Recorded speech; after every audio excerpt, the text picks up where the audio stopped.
that Uhuru Kenyatta will be ganging up with Raila Odinga and Ruto to face the united opposition. What if I told you that Kenya's political future is being held hostage by three men? Three men who pretend to fight in public but always protect each other in private.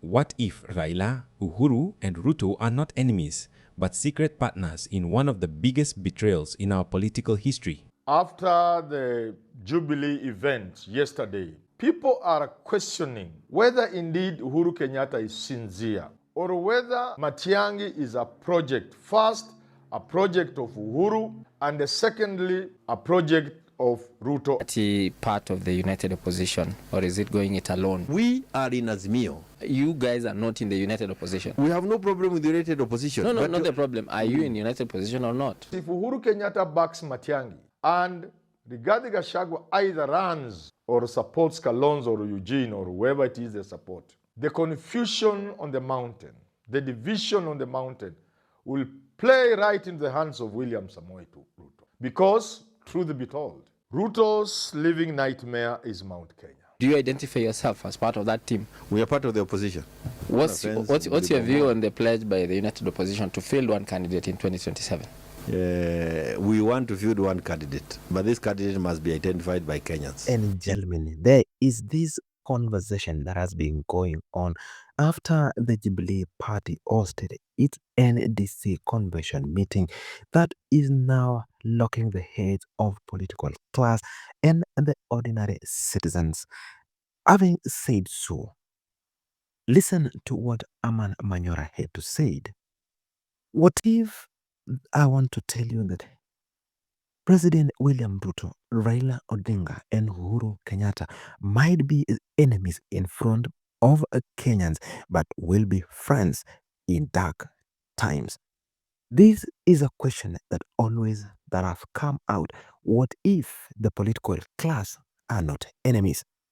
Remember, there is something that is being said right now, according to what Kenyans are saying, that Fred Okengo Matiang'i is one of the person who is now a project of Uhuru, and in extension, a project of William Ruto and Raila Odinga.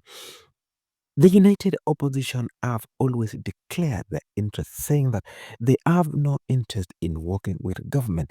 And remember, the united opposition included Fred Matiang'i, and what happened during the Jubilee NDC meeting, there was another NDC meeting for the People and Liberal Party, PLP, led by Martha Karua, held in Karen offices, where now the leaders of the opposition front were all together available, or they were present during that meeting, except Fred Okengo Matiang'i.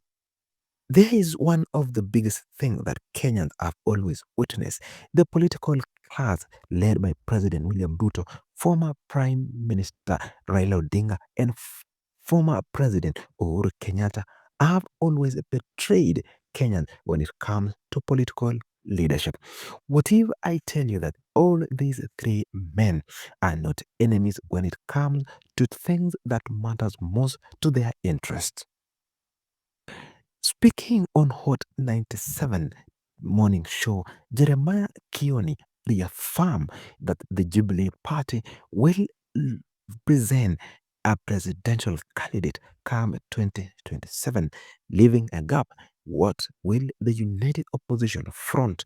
Because according to the united opposition movement, they had presided or represented Fred Okengo Matiang'i as their preferred candidate for front to fire or to compete with President William Ruto come 2027 election. A political dynamic shift that is now changing the narrative of how 2027 would be. What if Fred Matiang'i is cornered by former President Uhuru Kenyatta to support his long-term friend, who was now then his deputy for 10 years, to secure for the second term for the interest of Uhuru Kenyatta's things that he had accumulated in government? The big theory that is in here is that it is alleged that former President Uhuru Kenyatta and Raila Odinga made after the NDC held a Ngong race.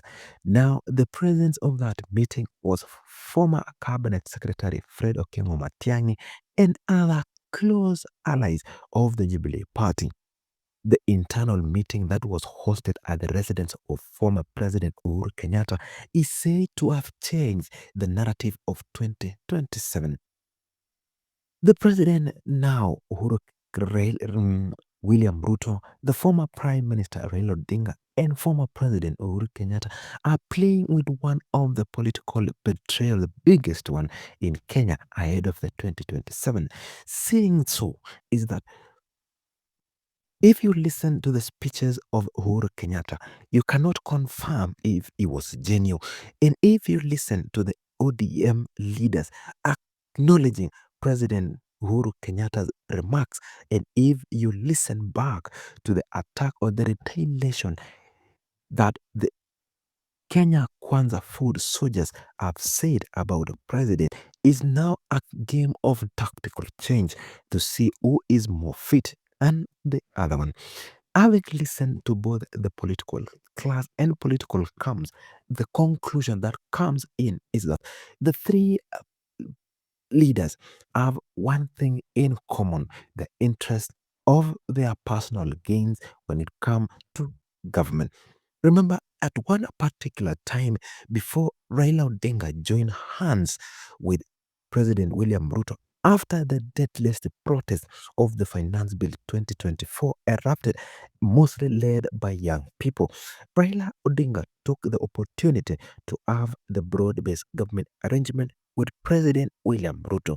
And particularly during that time, Raila Odinga confessed that Uhuru Kenyatta made a call to him to talk to President William Ruto, and that led to the materialization of the broad-based government that has up to date been in government. That what saw the ODM party and its affiliate join government. This is an indicator that even if the political class may seem differentiating or different fight in the ideology of a normal Kenyan, behind back doors, they still have conversation on how they can work to safeguard their interest. That Uhuru Kenyatta will be ganging up with Raila Odinga and Ruto to face the united opposition.